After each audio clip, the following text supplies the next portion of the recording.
आज की वाणी है 17/5/67, 8वें पेज के अंत में।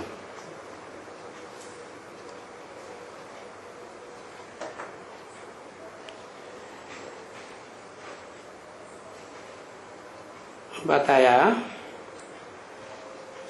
बुद्धि का ताला कैसे खुलेगा। माया बुद्धि का ताला लगाती है।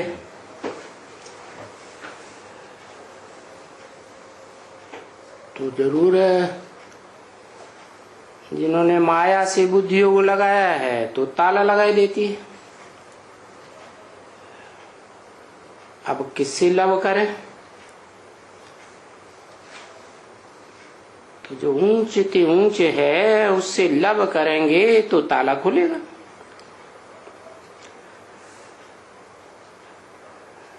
लव करेंगे बाबा को तो इतना बुद्धि का ताला खुलेगा, फिर उतना ही ज्ञान धन का खजाना हजम होगा।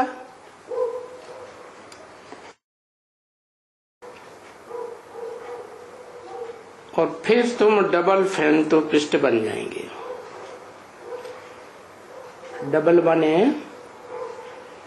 एक तो बेसिक नॉलेज वाले, बेसिक नॉलेज के बतौर ज्ञान धन दान करने वाले, फिर मनन चिंतन मंथन के द्वारा इस ज्ञान को विस्तार में ले जाकर गहराई तक समझाने वाले। तो देखो, एक तो सब कुछ तन मन धन भी देते हो,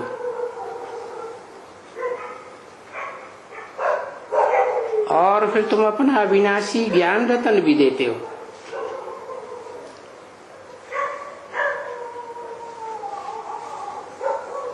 तन मन और धन ये तो देह से कनेक्टेड है,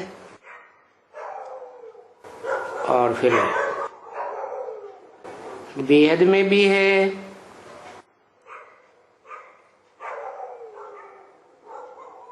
पहचानते हो कि वो तन कौन सा है, शरीर रूपी रथ कौन सा है।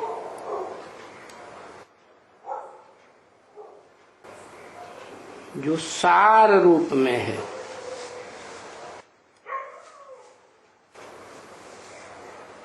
और फिर हर एक का अपना अपना सार अलग अलग है ना। सार माने बीज,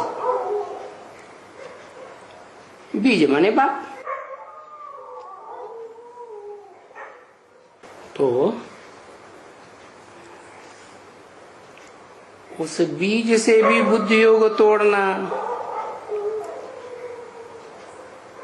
क्योंकि देह है ना।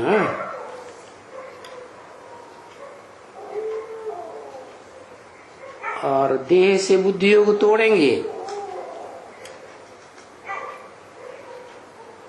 तो आत्मा के बाप में बुद्धि लगेगी। वही तो है बुद्धिमानों की बुद्धि। और तन में जो मन है, उस बीज रूप आत्मा में या कोई भी धर्म पिता में जो बीज रूप हैं, उनमें अपना मन भी तो होता है। अपने तरह की मनन चिंतन मंथन की शक्ति होती है, तो उसको भी तो त्यागना है। कहाँ लगाना है? जहां मन है ही नहीं। आत्माओं के बाप में मन है, मनन चिंतन मंथन करने के लिए नहीं। तो मन भी अर्पण करो बेहद में। और जो देहधारी धर्म पिताएं हुए, उनसे जो धन मिला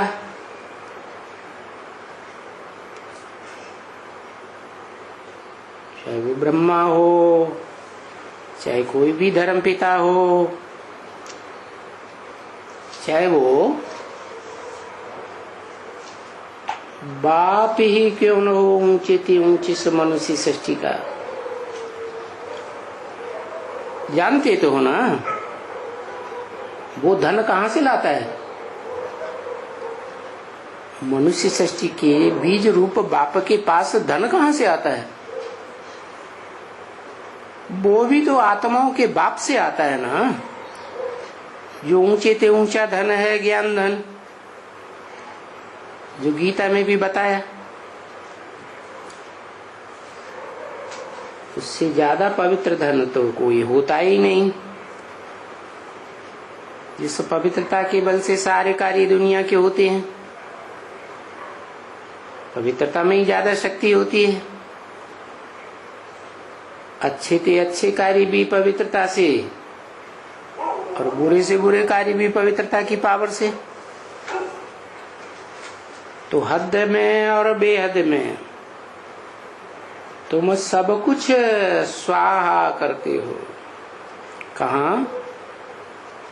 रुद्र ज्ञान यज्ञ में।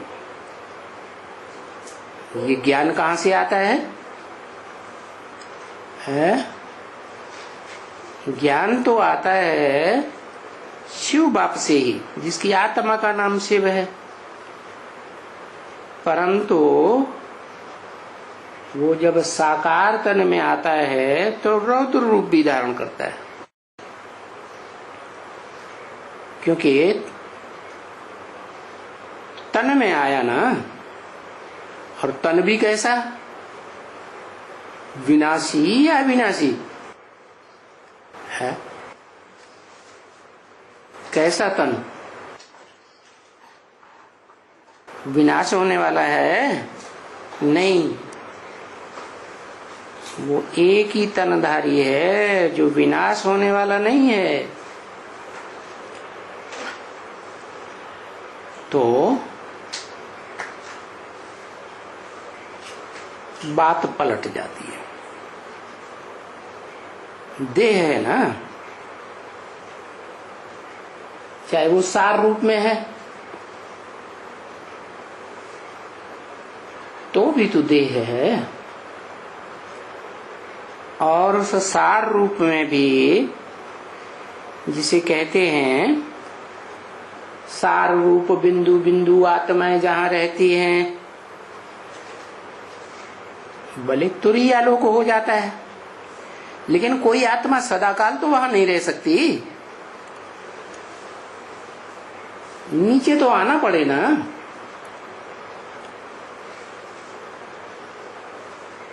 तो आत्म की स्थिति है ऊंची भावना, देह की स्थिति है नीची भावना। तो रौद्र रूप भी धारण करता है। तो देखो, तुम अपने पास जो कुछ भी है, क्योंकि ज्ञान धन भी हर एक के पास अपना अपना नंबरवार है। जो कुछ भी है माना नंबरवार है ना, तो वो देते हो। और देते किसको हो? है? उनको देते हो जो डबल फिलैंथ्रोपिस्ट है, डबल दानी है। कैसे? एक तो जो ब्रह्मा के मुख से सुना, शिव बाबा ने सुनाया, सुनाने वाली आत्मा शिव, ब्रह्मा के तन से बोला, तो वो सुनने सुनाने का ज्ञान हुआ। जैसे छोटे बच्चे होते हैं ना, तो सुनते हैं, सुनाते हैं, रटते हैं, बुद्धि नहीं लगा पाते, क्योंकि बच्चे हैं, बच्चा बुद्धि है। फिर वही बच्चे जब ऊंचे पढ़ाई पढ़ते हैं तो जो बेसिक नॉलेज में सुनी सुनाई बातें हैं उन पे गहराई से मनन चिंतन मंथन करते हैं। तो तुम बच्चे नंबरवार हो ना, तुम किनको देते हो? है तुम उनको देते हो जो इस 60 रूपी रंगमंच पर इस शूटिंग काल में एकदम कल्पांत काल में सारे संसार के सामने प्रत्यक्ष होता है, उनके देते हो। उससे ज्यादा डबल फ्रेंड तो वृक्ष तो कोई है ही नहीं। तो बाबा भी डबल और तुम भी डबल। तुम माने कौन है? एक तो कहते हैं तुम, एक तो कहते हैं ये है, इनको बाजू वाले को, और फिर कहते हैं उनको। तो दूर कर दिया ना, तो दूर वालों को कहा उनको। उन दूर वालों में भी सबसे दूर वाला कौन हो जाता है? दूर वाले हैं विदेशी, विधर्मी। उनमें सबसे ज्यादा विदेशी विधर्मी कौन है?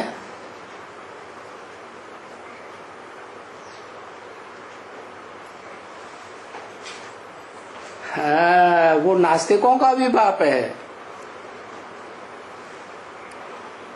वो उनका भी बीज रूप बाप है ना। तो वो तो कहता ही है क्या, बाप क्या बनकर आए हैं? विदेशी बनकर आए हैं। तो विदेशियों का भी बाप हुआ ना। विदेशियों का मुख्य धंधा क्या हुआ है? विदेशी सारी दुनिया को एकदम नीचे ले जाते हैं कि ऊपर ले जाते हैं? एकदम नीचे ले जाते हैं। उनका धंधा ही है टम बम बनाना, विनाश करना। तो उन्हें पता नहीं है हमारा भी कोई बाप है, जिसको कहते हैं भारत में हर हर बम बम।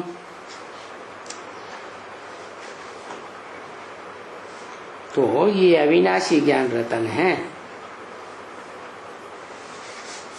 देखो,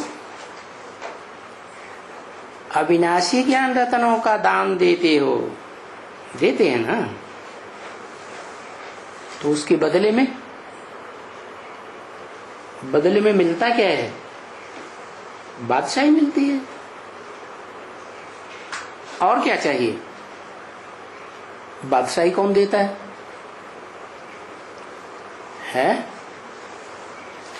ये बादशाही कैसे मिलती है?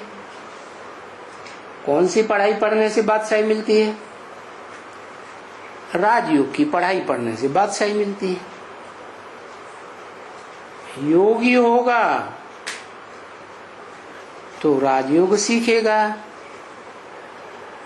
योग बल से बादशाही मिलती है। तो सिखाने वाला बड़ा योगी होना चाहिए ना। शिव बाप को योगी कहेंगे? नहीं कहेंगे। उसे योग लगाने की क्या दरकार? तो शिव बाप तो जो ऊंच ऊंची चीज है, बहुत वैल्यूएबल चीज है, ज्ञान रतन वो देते हैं। तो ज्ञान रतनों के आधार पर जो राजयोग सीखते हैं, उन सीखने वालों में अव्वल नंबर 1 वो भी डबल विदेशी। क्या डबल विदेशी क्यों कहा? है तो भारतवासी शरीर से, पैदा कहाँ होता है? भारत में। लेकिन जब शिव बाप प्रवेश करते हैं तो शिव बाप की प्रत्यक्षता रूपी जन्म वो कहाँ से होता है? विदेश से होता है या स्वदेश से होता है? विदेशी बाप को प्रत्यक्ष करते हैं। तो फिर प्रत्यक्षता रूपी जन्म जहां हुआ वहां का हो गया। बाप क्या बनकर आए? विदेशी बनकर आए। तो बादशाही बच्चों को देते हैं, और तुम बच्चों को क्या चाहिए है? जो राजयोग सीखते हैं उनको देते हैं, जो ज्ञान लेते हैं उनको देते हैं।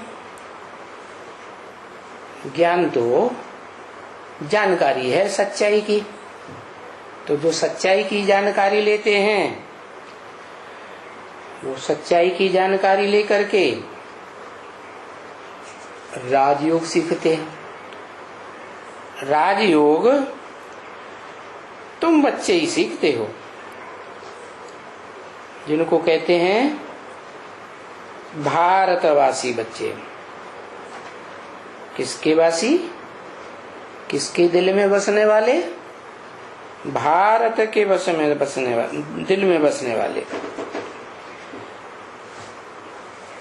तुम बच्चों को और क्या चाहिए?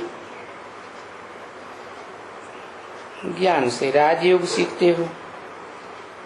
ज्ञान है बाप की पहचान का, पहचान माने ज्ञान, और बाप को तुम पहचानते हो जो मनुष्य सृष्टि का बाप है, बड़े से बड़ा मनुष्य सृष्टि का राजा है, विश्व का मालिक है। तो तुम बच्चों को भी उससे बात सही मिलती है। सो तुमको तो बच्ची, जो भी अच्छे सेंसिबल बच्चे हैं उनको तो डांस करना चाहिए है। कौन सा डांस? देह के डांस की तो बात नहीं है। देह का डांस तो देहधारी बाप कराते हैं। जब से ये देहधारी बाप आए तो वो देह का डांस चल पड़ा दुनिया में। लेकिन आत्माओं का बाप तो ज्ञान देते हैं ना, तो ज्ञान डांस करना तुमको सिखाते हैं। जिनको विश्व की बात सही मिलती है उनको तो ज्ञान डांस खूब करना चाहिए। 17/5/1967 की वाणी का 9वां पेज। तो अब बताओ, हम भगवान शिव बाबा को क्या देते हैं?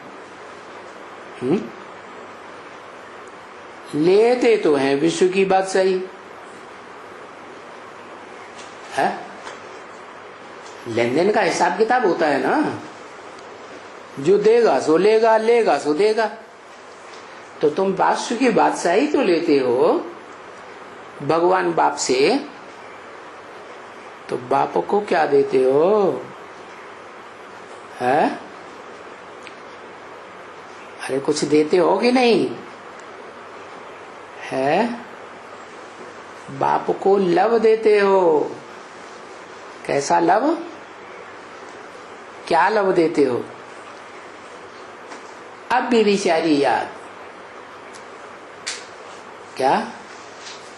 एक बाप की याद, कोई दूसरे की याद नहीं। शुद्ध प्यार बाबा को देते हो, और जब शुद्ध प्यार देंगे तो दुनिया से बुद्धियोग टूट जाएगा। विकार की बात ही खत्म। विकार का मतलब ये है, वे माने विपरीत, कार माना कार्य। तो फिर बाप जैसे चलाते हैं वैसे चलते हो। तो बाप तो अच्छा कर्म करना सिखाते हैं ना ज्ञान के आधार पर है। विपरीत कर्म थोड़ा ही सिखाएंगे। विपरीत कर्म करते हैं बाप के बताए अलावा तो विकार कहा जाता है। तो जैसे कि तुम विकारों का भी दान कर देते हो। अगर करनी घोर को भी देते हैं तो भी भक्ति मार्ग में ईश्वर अर्थ करके ही देते हैं ना, है? इसका मतलब क्या हुआ? भक्ति मार्ग में ये परंपरा चली आई है। ईश्वर ने आकर के करनी घोर ब्राह्मण का पार्ट बजाया। क्या वो बढ़िया बढ़िया चीज है ना, दो नई नई, क्या करो? जो भी पुरानापन है, पुराना है, मरते हैं तो जो कुछ पुरानी चीजें होती है मरने वाले की, वो सब करनी घोर को दे देते हैं। तो ये बेकार क्या है? ये पुराने हैं ना।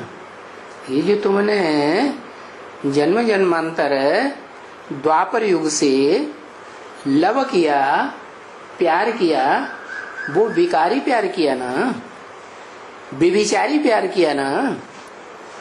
तो ये बेविचारी प्यार, ये विकार, ये सब तुम ईश्वर को देते हो। भक्ति मार्ग में देते हैं ना ईश्वर को, करनी घोरों को देते हैं। क्या? एक ब्राह्मण होते हैं करनी घोर ब्राह्मण, नाम है करनी घोर, घोर कर्म करते हैं और कहे जाते हैं महाब्राह्मण। छोटे मोटे ब्राह्मण नहीं। तो यहां भी क्या है? यहां भी तुम किसको देते हो? है ब्राह्मणों में जो सबसे बड़ा ब्राह्मण है, चोटी का ब्राह्मण, उसको कहते भी है महादेव। देवताओं को भी दान दे, देवताओं के नाम से भी दान देते हैं ना। कोई भूत प्रेतों को अर्पण करते हैं, कोई देवताओं को अर्पण करते हैं, कोई ईश्वर को अर्पण करते हैं। तो तुम तो जानते हो, जिसको महादेव कहा जाता है वो महादेव तो बनता ही तब है जब उसमें शिव प्रवेश करते हैं। तो ईश्वर अर्थ ही देते हो ना। तो भाई करनी घोरों को दान दो। क्या? जो घोर कर्म करते हैं। क्या घोर कर्म करते हैं? है? अघोर कर्म का अघोरी बाबाएं होते हैं ना, वो क्या अघोरी कर्म करते हैं? है? वो दिखाते हैं दुनिया वालों को कि देखो हम किसी में कोई भेदभाव नहीं करते, गंदी गंदी चीजें खाते रहते हैं। क्या? तो कोई समझे कि हाँ ये तो बहुत ऊंचे पहुंचे हुए हैं। तो ये जो बच्चे हैं जिनको बाप कहते हैं कि करनी घोरों को देते हैं, ऊंचते ऊंच करनी घोर हुआ शिव बाबा और उनकी तुम बच्चे। तो घोर कर्म क्या करते हैं? है? अर्जुन ने भी पूछा ना भगवान से, घोर कर्म में मेरे को क्यों डालते हो? तो घोर कर्म क्या हुआ? है? घोर कर्म हुआ इतने मारे गए महाभारत में। तो ये मारना करना घोर कर्म है या ऊंचा कर्म? तो ये जो महारुद्र और महारुद्र के रुद्रगण हैं, ये क्या करते हैं? है? सारी दुनिया का विनाश करने का कर्म करते हैं। और विनाश कैसे होता है? कैसे विनाश होता है? विनाश होता है, अरे अपवित्रता से विनाश होता है। बड़े से बड़ी अपवित्रता है विचार की। तो ये जैसे करने घोर ब्राह्मण हो गए, सारी दुनिया का विनाश कराए देते हैं। क्या इस रुद्र ज्ञान यज्ञ में सारी दुनिया स्वाहा हो जाती है। नाम ईश्वर का लेते हैं। अरे ईश्वर घोर कर्म करना सिखाएगा या श्रेष्ठ कर्म करना सिखाएगा? है तो नाम ईश्वर का क्यों लेते हैं कि हम ईश्वर अर्थ देते हैं? ईश्वर अर्थ दिया क्या? ईश्वर ये कहते हैं कि तुम विनाश करो, किसी को दुख दो। है जब सारी दुनिया के प्राणी मात्र का विनाश होगा, मनुष्य मात्र का विनाश होगा, शरीरों का ही विनाश होता है, तो दुखी होंगे या सुखी? हाय हाय करेंगे या वाह वाह करेंगे? हाय हाय करेंगे। नाम लेते हैं ईश्वर का। अरे ईश्वर ने सुख देना सिखाया या दुख देना सिखाया? ईश्वर ने तो सुख देना सिखाया, वो है ही सुख का सागर। तो ये भक्ति मार्ग में ये जो रस्म चली आ रही है, ये कहाँ की रस्म हुई है? इस सृष्टि की रस्म हुई, संगम युगी ब्राह्मणों की दुनिया की। संगम युगी ब्राह्मणों की दुनिया में बाप, आत्माओं का बाप, जो आत्म भाव है, वो आत्म भाव श्रेष्ठ है और देह भाव में प्रवेश करता है। क्या अर्जुन के रथ में प्रवेश किया ना, तो जो देह भाव है वो भी बाप समान स्टेज को धारण करता है। लेकिन जैसे बाप सदा सर्वदा के लिए अविनाशी है, निराकारी है, निर्विकारी है, ऐसे बनकर रहता है, रहता है,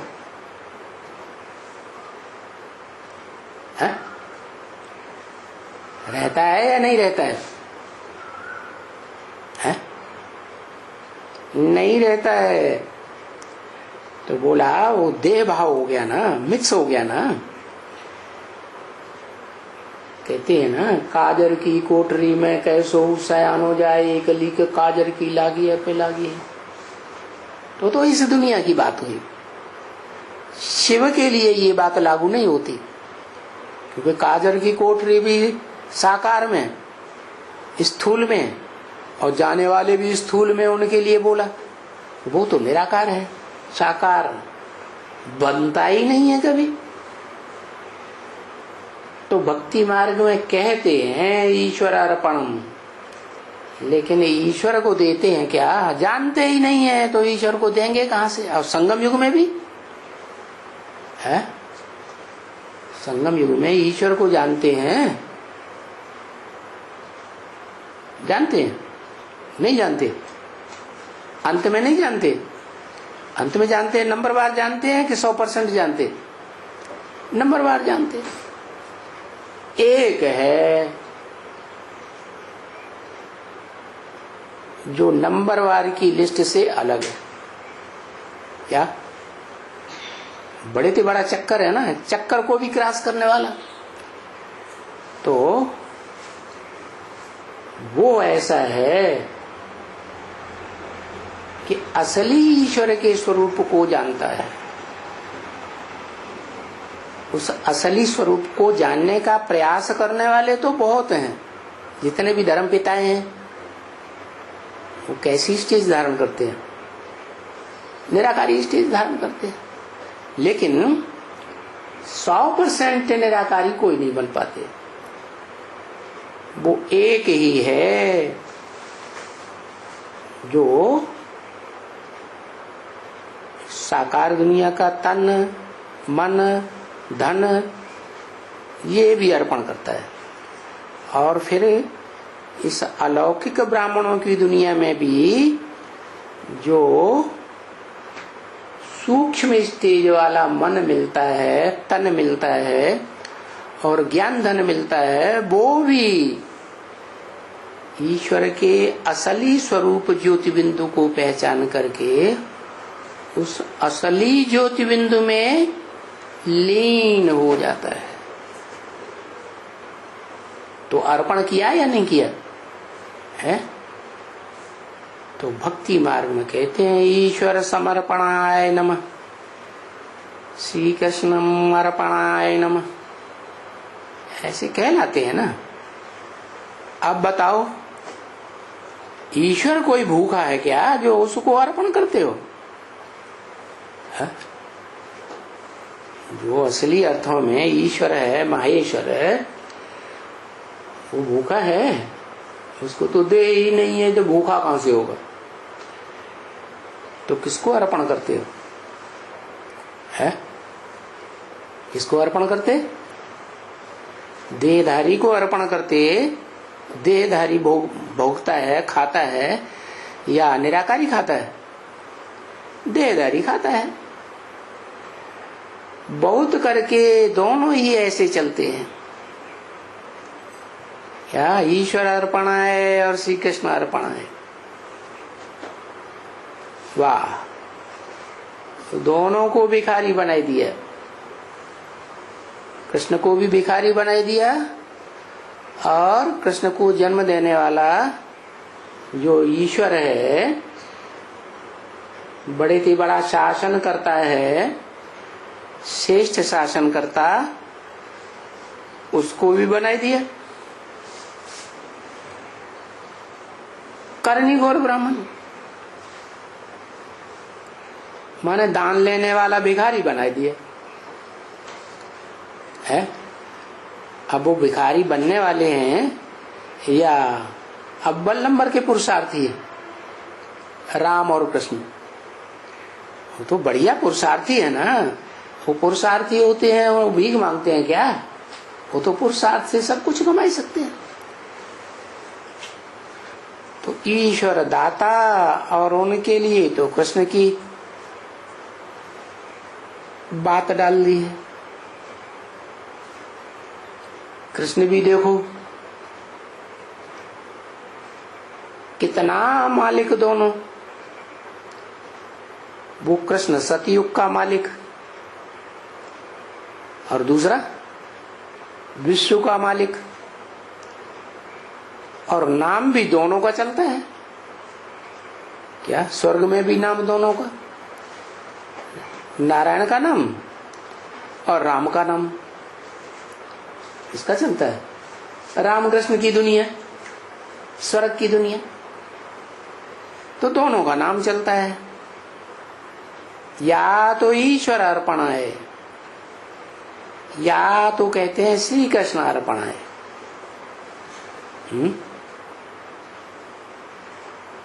और वो विश्व का मालिक कौन? और वो मालिक बनाने वाला देखो कौन हुआ? मालिक बनाने वाला है। विश्व का मालिक कौन हुआ? सतयुग में जो विश्व होगा उसका मालिक होगा या नहीं? और वो मालिक बनाने वाला तो बाप ही है। कृष्ण या सतयुग के नारायण को जन्म देने वाला। अभी देखो ये सब बातें तुम्हारी बुद्धि में हैं, अच्छी तरह से बैठती है धारण करने के लिए। अच्छा, कहते हैं ना हम कितना कितना सुनाते रहते हैं, है? सुनाते तो ढेर सारा है, कुछ धारण भी तो करो ना। क्या भक्ति मार्ग में क्या करते हैं? सत्संगों में कितना सुनते हैं, कितना गुरु लोग सुनाते हैं, फिर वहां सुना और झाड़ दिया, बाहर निकले। तो यहाँ भी शूटिंग होती है, इतना सुनाते हैं, धारण कुछ भी नहीं होता। अच्छा, फिर भी कुछ धारण नहीं होता है कुछ धारण न हो तो भला कम से कम बाप को तो याद करो, है? कौन से बाप को याद करो, है? जो बाप वर्षा देने वाला है मुक्ति और जीवन मुक्ति का। पहले तो बाप खुद मुक्ति लेता है, जीवन में रहते रहते जीवन मुक्ति लेता है। तो जो बाप है जीवन मुक्त पद पाने वाला विष्णु रूप, वो तो अगले जन्म की बात हुई। बाकी पद्धति की बात तो जो है वो तो ब्रॉड ड्रामा में मिलेगा। यहाँ तो तुम बच्चे सेवाधारी हो ना, तो सेवा जितनी करेंगे उतना ऊंच पद पाएंगे ब्रॉड ड्रामा में। तो बाप को याद करो, बाप के वर्षे को याद करो। कि जानते हो क्यों बाप को और बाप के वर्षे को क्यों याद करो और सब कुछ भूल जाओ? क्योंकि ये सारी दुनिया खलास होने वाली है, मौत सामने खड़ा है।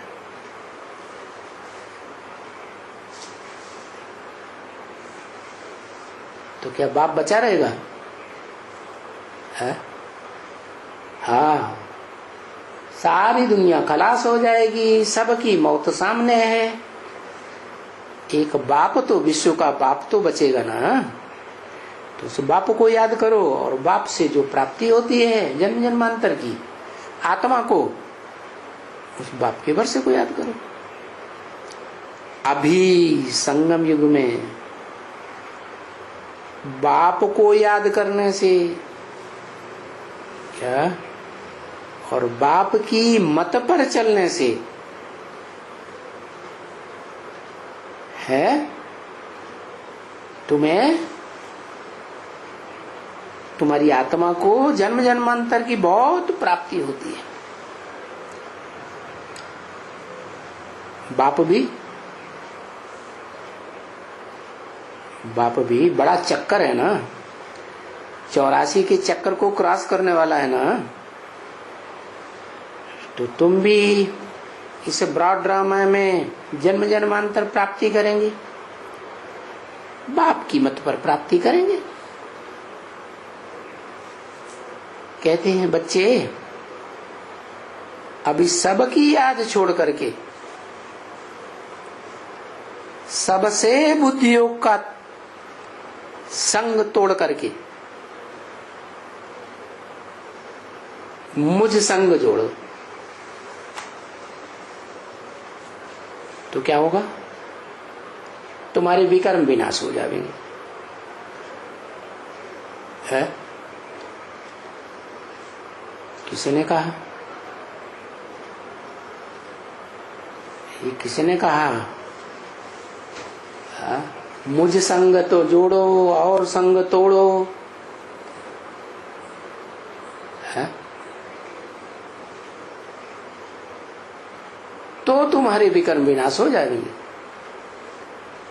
जितने पाप कर्म किए हैं जन्म जन्मांतर, विपरीत कर्म किए हैं श्रीमत के खिलाफ, वो सब भस्म हो जाएंगे। कब? जब निराकारी स्टेज में टिकने वाले मनुष्य सृष्टि के बाप को याद करेंगे। जिसको याद करेंगे वैसे ही बनेंगे ना। तो उसके 84 जन्मों के हिसाब किताब हैं या नहीं बाप के? और बड़े हिसाब किताब हैं, वो भस्म होते हैं। तो तुम्हारे क्यों नहीं होंगे? है ना? तुम एवर हेल्दी बनेंगे। किस बात से? बाप की याद से। बाप की याद से हेल्दी का क्या कनेक्शन? याद से हेल्दी बनते हैं। क्या? किसकी याद से? कोई देहधारी की याद से हेल्दी नहीं बनते हैं। क्यों? क्योंकि सतयुग से लेकर के कलयुग के अंत तक सभी देहधारी नीचे गिरने वाले हैं। तो किसकी याद से एवर हेल्दी बनेंगे? जो निराकारी स्टेज में टिकने वाला बाप है, उसकी याद से तुम एवर हेल्दी बन जाएंगे। हेल्दी तुम्हारा शरीर जो है जन्म जन्मांतर कैसा बनेगा? हेल्दी बनेगा। बीमारी कम आएगी, उम्र लंबी होगी, और जितना तोड़ेंगे उतना एवर हेल्दी बनेंगे। क्या? और देहधारियों के साथ जितना बुद्धि योग तोड़ेंगे उतना तुम एवर हेल्दी बनेंगे। समझा ना? अच्छा, अगर नहीं कर पाएंगे तो फिर तुमको जन्म देना पड़ता है। क्या? जन्म देना पड़ता है। माना इसी संगम युग में अगर तुम संपन्न निर्विकारी स्टेज वाली आत्मा नहीं बन सकेंगे तो क्या होगा? तुमको शरीर दूसरा जन्म लेना पड़ेगा। विकर्म न विनाश होने के कारण फिर तुमको हम सजा देते हैं। क्या? तुमको हम सजा देते हैं। ये किसने कहा? कौन सी आत्मा ने कहा है? ये कौन सी आत्मा ने कहा हम सजा देते हैं? हम माने एक या दो या चार है? ब्रह्मा ने कहा। ब्रह्मा को खुद ही सजा मिल जाती है, सूक्ष्म शरीर धारण करना पड़ता है, भटकते रहते हैं। सजा मिलती है कि नहीं है? बाप को पहचान पाते थे फिर? तो हम किसने कहा? क्या कहा? शंकर, जिसमें दो आत्माओं का संकरण होता है। एक शिव और एक राम वाली आत्मा, आदम वाली आत्मा। लेकिन शिव क्या सजा देते हैं? नहीं। तो शिव जिसमें प्रवेश करते हैं उसको आप समान बना देते हैं। उसके नाम के साथ, शंकर के साथ शिव लगाया जाता है, शिव शंकर भोलेनाथ। तो फिर हम किसके लिए कहा? माना जो आत्मा उनमें प्रवेश है, एक तो शिव और दूसरा ज्ञान चंद्रमा ब्रह्मा की सोई। वो भी तो बेसिक नॉलेज तो देते ही हैं। उस बेसिक नॉलेज को धारण करते हैं?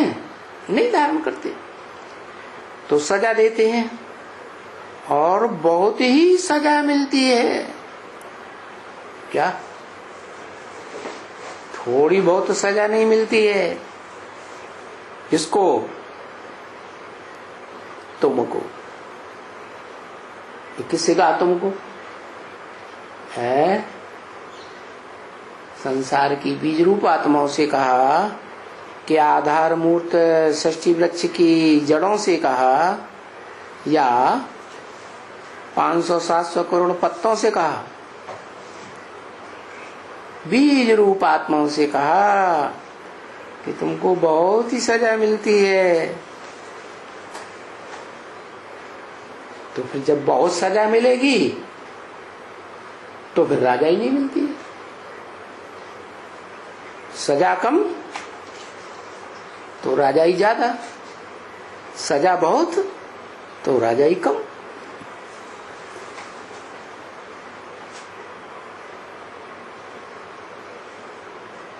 राजाई नहीं मिलेगी, कोई भी राजाई नहीं मिलेगी। बहुत सजा खाएंगे तो नहीं। क्या करना है फिर जो सजा न खाएं? है क्या करना है? पढ़ाई में पास विधान होकर दिखाओ। क्या? कैसे? कैसा पास? ऑनर है। ऑनर माने ऑनरेबल बनो, माने सम्मान सहित पास होकर दिखाओ। फिर कोई भी सजा नहीं खाओ। इतना पुरुषार्थ करो।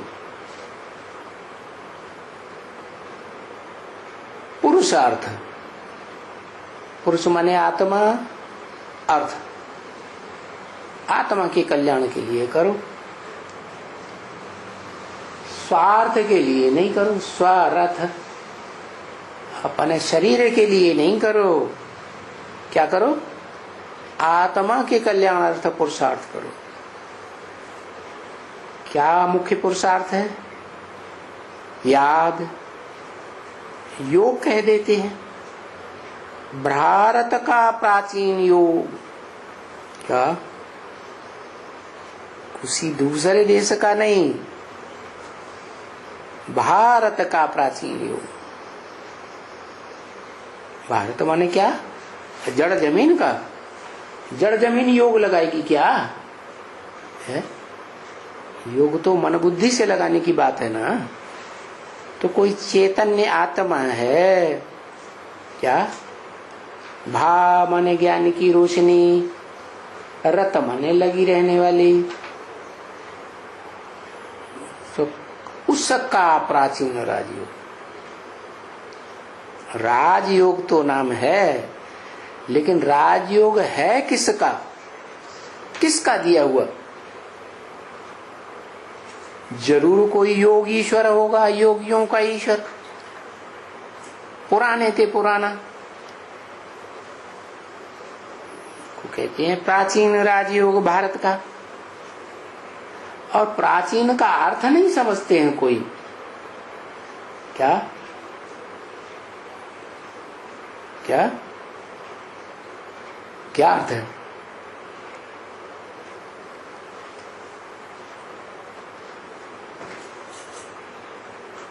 दो शब्द हैं।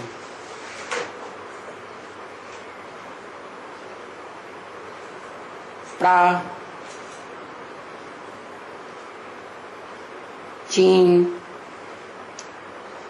और प्राची भी कहते हैं पूरब को। क्या? जैसे बौद्धि लोग हैं ना,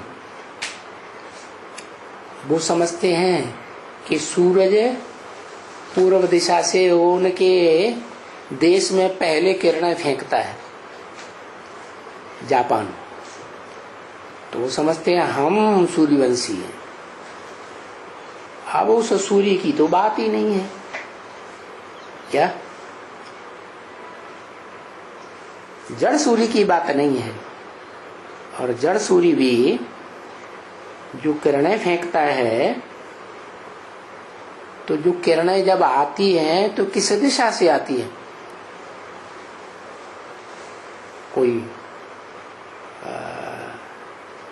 जापान के ऊपर से थोड़ा ही आती है? पूरब में कौन सा सागर है? प्रशांत महासागर। तो प्रशांत महासागर के उस पार से सूर्य जब चमकता है सवेरे सवेरे, तो किरणें पहले जापान पे पड़ती है। तो वो सूर्य विदेश में उगने वाला हुआ, विदेश से किरणें आ रही हैं कि स्वदेश से आ रही है? विदेश से आ रही है। और विदेशियों के लिए क्या बोला है? विदेशी बुद्धि में तीखे होते हैं, इसलिए पहचान तो लेते हैं, लेकिन फिर सो जाते हैं। इसलिए जो विदेशी सेनाएं आती हैं भारत में, तो उनकी जो सेना होती है, उन सेना वालों के सर के ऊपर मुर्गे का पंख लगाते हैं। मुर्गा क्या करता है सवेरे सवेरे बांग लगा देता है, सबको जगा देता है और फिर खुद सो जाता है। तो ऐसे ही विदेशी हैं, पहचान तो लेते हैं बुद्धियोग की पावर से पहले पहले, फिर सो जाते हैं। तो ऐसे ही ये जापान और चीन क्या है, विदेश है या स्वदेश है? विदेश है ना। तो वो समझते हैं कि सूर्य प्राची से प्राची माने पूरब से निकलता है और हम सूर्यवंशी हैं। लेकिन प्राचीन का अर्थ नहीं समझते हैं कि पुराने ते पुराना देश। क्या पुराने ते पुराना कौन है? मनुष्य सृष्टि का बाप ही तो पुराने ते पुराना है।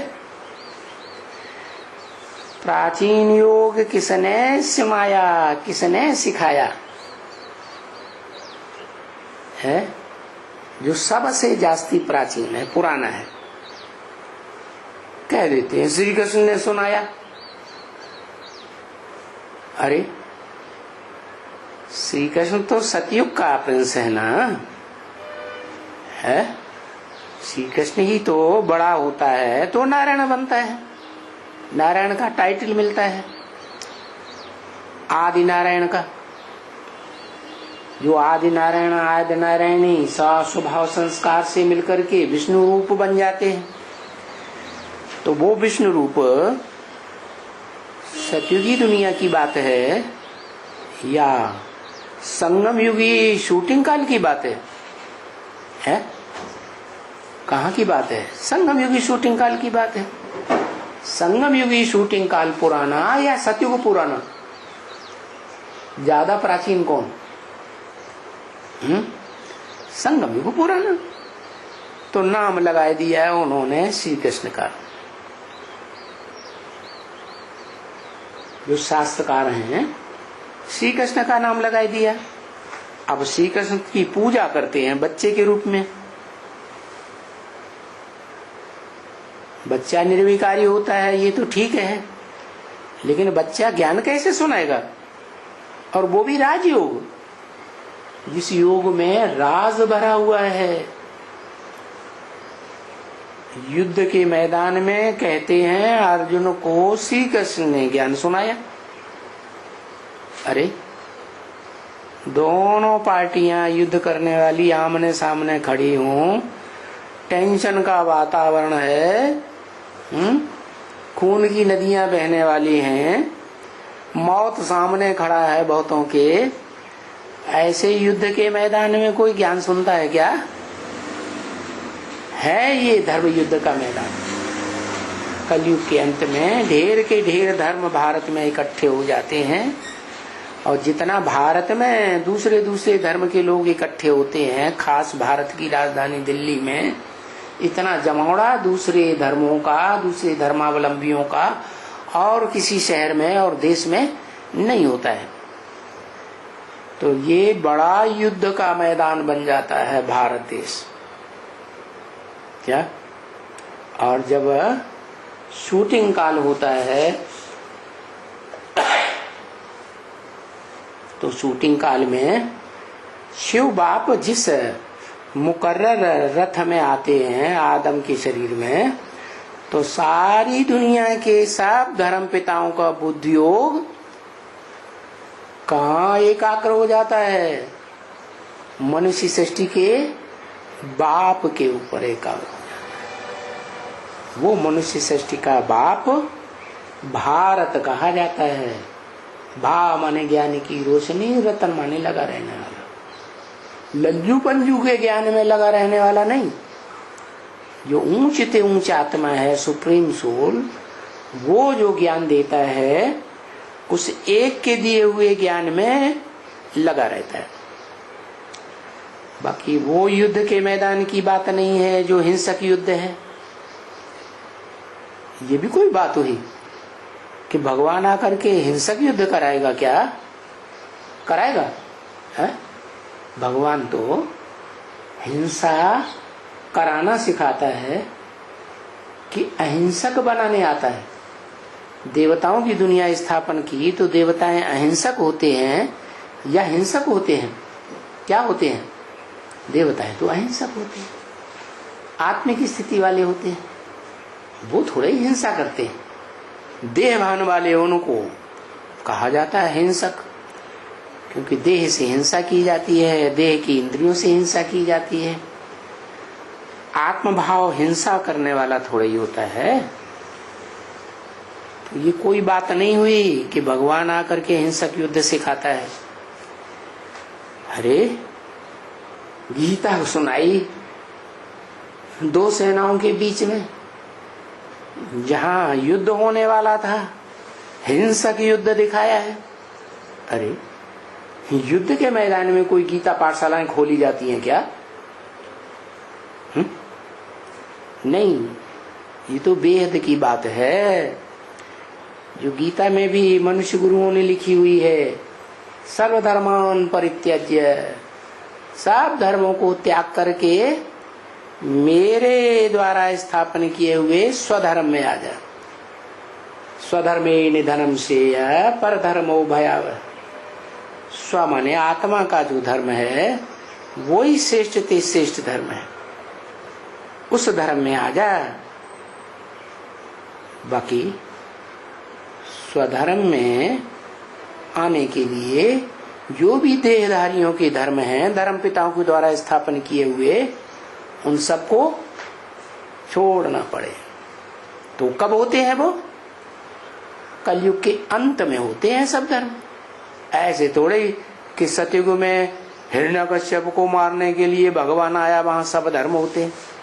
वहां तो सिर्फ देवता धर्म होता है 16 कला संपूर्ण। त्रेता में भी राम राज्य का कितना गायन है, कितना सुखी होते हैं लोग। तो वहां भी एक ही धर्म है, स्वधर्म। देवताएं रहते ही हैं आत्मिक स्थिति में। बाकी द्वापर युग से द्वैतवादी धर्म आ जाते हैं, धर्म पिताएं आते हैं, दूसरे दूसरे धर्म, दूसरे दूसरे राज्य, दूसरी दूसरी भाषाएं फैलाते हैं। तो वहां से युद्ध का मैदान शुरू हो जाता है। युद्ध माने लड़ाई झगड़ा। दो होंगे, दो मतें होंगी तो लड़ाई झगड़ा होगा, या एक मत होगी तो लड़ाई झगड़ा होगा। लड़ाई झगड़ा तो होता ही है द्वैतवाद में। तो ये पाठशाला है, ये युद्ध के मैदान में, हिंसक युद्ध के मैदान में कोई पाठशाला नहीं खोली गई। पढ़ाई तो शांति के टाइम पर होती है। क्या भगवान ने आकर अभी तक जो ब्राह्मणों की संगमिक दुनिया में पढ़ाई है, वो शांति का टाइम था। अब कैसा टाइम आने वाला है? अब तो अशांति बढ़ती ही जाएगी, बढ़ती ही जाएगी। तो ये भगवान वाच गीता पाठशाला है। सच्चम सच भगवान तुमको पढ़ा रहा है। बोला तुम बच्चों को पढ़ा रहा हूं। क्या उन्हें विदेशी विधर्मी धर्म पिताओं के बच्चों को नहीं पढ़ा रहा हूं, तुम बच्चों को पढ़ा रहा हूं। अच्छा, वो तो देहधारी हो गए धर्म पिताएं। ब्रह्मा को क्या कहेंगे? कहते हैं ब्रह्मा से सारी दुनिया रची गई। सारी दुनिया में जो भी मनुष्य मात्र हैं सब ब्रह्मा की संतान। तो ब्रह्मा देहधारी है कि आत्माभिमानी है? वो भी तो देहधारी हुआ ना। उसके मुख से हुए निकले हुए जो भी वर्षंस हैं, जो कहते हैं ब्रह्मा के वेद से, मुख से वेद निकले, वेदवाणी निकली, वो वेदवाणी भी तो 3 गुणों से युक्त है। क्या? कर्मकांड करना सिखाती है। दुनिया में जो कर्मकांड चलते हैं अलग अलग धर्मों में, अलग अलग प्रकार के, तो ब्रह्मा भी दाढ़ी मूछ वाला देहधारी हुआ। क्या दुनिया में जो 500-700 करोड़ बच्चे हैं वो पढ़ाई नहीं पढ़ते हैं, और ब्रह्मा से भी जो पढ़ाई पढ़ते हैं सन्मुख बैठ करके, उनकी भी बात नहीं है। हाँ, ब्रह्मा के सन्मुख पढ़ाई पढ़ने वाले कोई बच्चे ऐसे हैं जो शास्त्र में दिखाते हैं कि अमरनाथ ने कथा सुनाई, क्या अमर कथा कहो, सत्यनारायण की कथा कहो, तो जो तोता थे जिनको ज्ञान की कंठी गले में पड़ी हुई थी, उन्होंने ज्ञान सुना और चारों तरफ दुनिया में टियों टियों करके सुनाई दिया। बाकी जो कबूतर बुद्धि थे वो तो मंदिर में ही बैठे रहते हैं, गंद करते रहते हैं, वो कोई ज्ञान थोड़ा ही सुनते हैं, क्या गुटगुटाते रहते हैं अंदर ही अंदर, प्राप्ति तो कुछ भी नहीं होती। तो तुम बच्चों को बाप अभी पढ़ाए रहे हैं राजयोग की पढ़ाई, तो ये बड़े से बड़ा सुप्रीम टीचर है। क्या इससे बड़ा टीचर और कोई होता नहीं है। सुप्रीम माने ऐसी पढ़ाई पढ़ाता है जिसमें दुनिया की सब मनुष्य आत्माएं पढ़ाई पढ़ती है, कोई कम कोई ज्यादा। ओम शांति।